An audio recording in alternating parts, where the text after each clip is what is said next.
Money owed to Eskom by municipalities has been ballooning over the past 20 years with little action from government.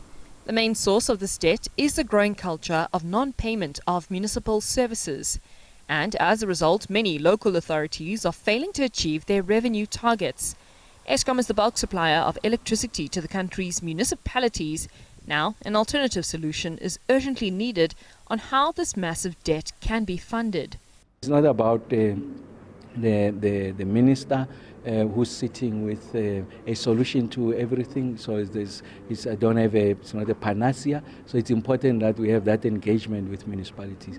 They are owing Eskom over 78 billion rands. If the current trend line continues, collections and payments that we are seeing now, if you extrapolate it to 2050, it's about 3.1 trillion rand. So this is huge.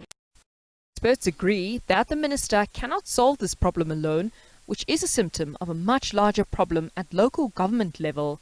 That's with a number of municipalities unable to finance their budgets. Experts suggest that most of the debt recovery will likely come from the metros due to their larger size.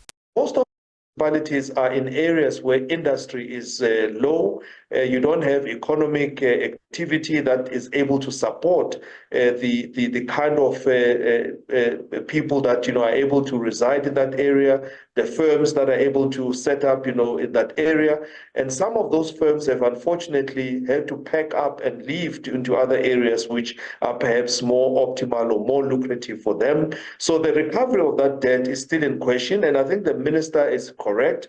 And of course, he has significant experience in local government, having been a mayor of a city. Compounding the situation is the steep increases in electricity tariffs approved by power regulator NERSA. Unfortunately, those who pay are being squeezed, while many others continue to use electricity for free.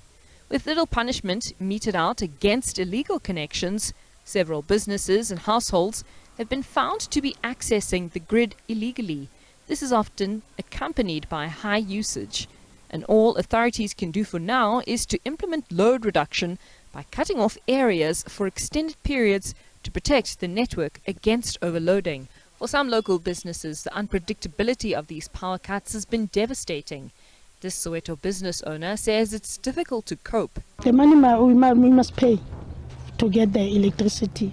And if you still remember, the Eskom reduced the units, and we buy electricity with